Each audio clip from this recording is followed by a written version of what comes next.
Hello and a very warm welcome. So, if you're trying to get onto the property ladder here in the UK, you already know it can feel like a real uphill battle.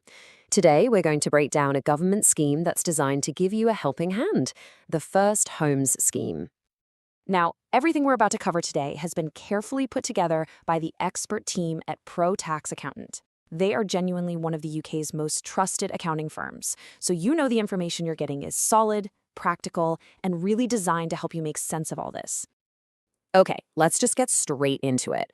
Do you ever find yourself dreaming of owning your own place, but then you look at the price tag and, well, it just feels like a complete fantasy, totally out of reach? Well, here's a number that explains why it feels that way. £43,693. As of early 2026, that's the average deposit a first-time buyer has to scrape together. I mean, for most of us, that's years and years of saving every single penny.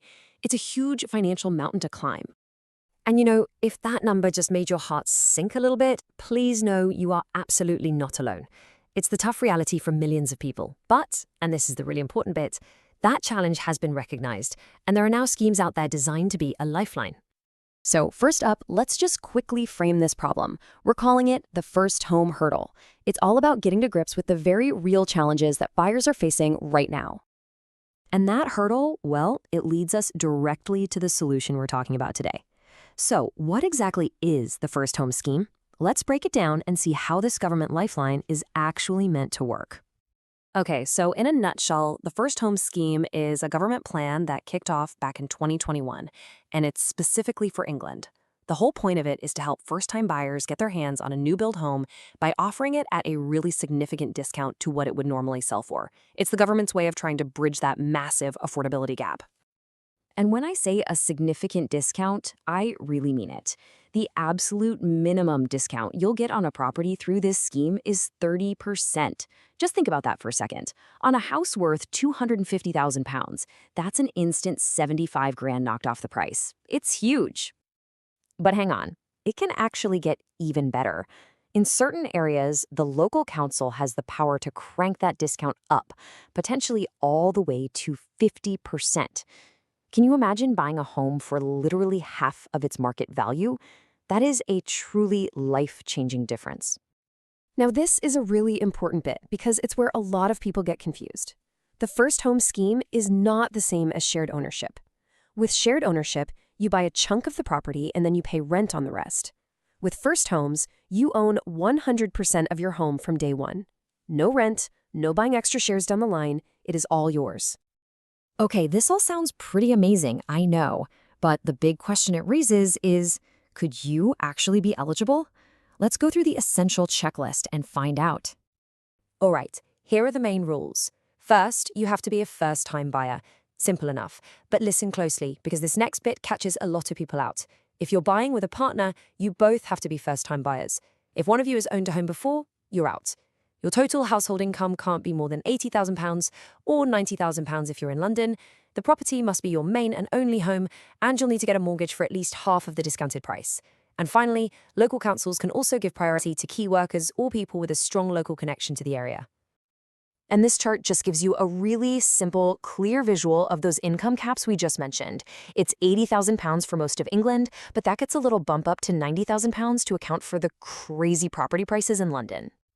You know, that point about key workers is just so important. It's all about helping the people who are so vital to our communities. We're talking nurses, teachers, police officers, to actually be able to afford to live there.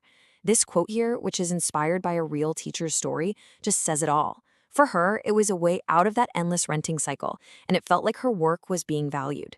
That's really the heart of why this scheme exists. Right then, let's say you've looked at the list and you're thinking, yeah, I think I'm eligible. So what actually happens next? Let's map out the journey from starting your search all the way to that amazing day you get the keys in your hand.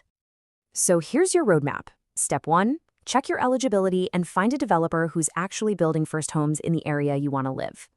Step 2, you'll need to get a mortgage agreement in principle. This just proves you can get the loan. Then you formally apply for the specific house you've fallen for. After that, it's pretty much the standard home buying process. Get a solicitor, exchange contracts, and pay your deposit. And finally, you hit completion day, and the home is officially yours. Right.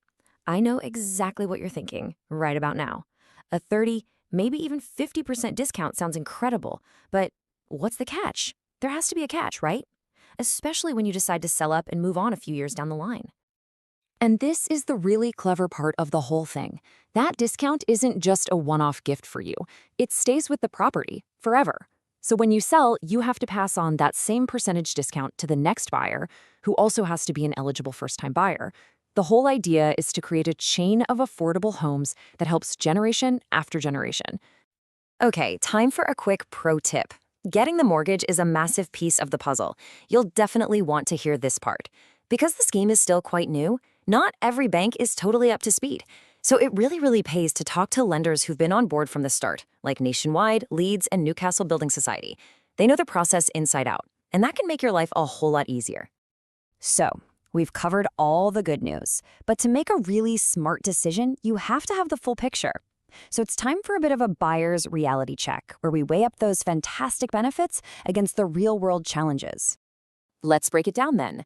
On the plus side, the benefits are obvious. A huge reduction in price, you own 100% of your home, and it helps keep vital key workers in their communities. But on the other side of the coin, the challenges are real too. There just aren't that many of these homes available, and they are only on new build properties. And critically, because you pass that discount on when you sell, the equity you build up will grow more slowly than if you'd bought on the open market. And look, this isn't just our take on it. Independent property experts have looked at this too.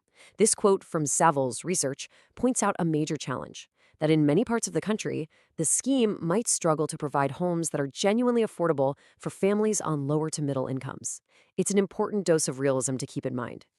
So after looking at the good, the bad, and the tricky, where does that leave you? Well, the final and most crucial step in all of this is planning what you do next with proper professional advice. Let's sum it all up. The first home scheme can be a fantastic, powerful key that unlocks the door to owning your own home. But, and it's a big but, it isn't the right key for everyone. It absolutely has to be the right financial move for your personal situation and your long-term plans. It's a great tool, but you have to be sure it's the right one for your future. And that's exactly why speaking to an expert is so vital. For personalized guidance based on your specific circumstances, you really should have a chat with the team at ProTax Accountant. You can get them on WhatsApp or by phone at 07985 689 912. Or you can just drop them an email at info@protaxaccountant.co.uk. For even more detail, go and read their full guide on this at their website. And of course, don't forget to subscribe to the channel for more helpful guides just like this one. And finally, just a quick but very important disclaimer, all the information we've shared today is for general guidance only and is accurate as of February 2026. It's definitely not a substitute for professional financial advice and shouldn't be used to make financial decisions. We strongly recommend you consult with a qualified professional at ProTax Accountants before you take any action. Thanks so much for watching.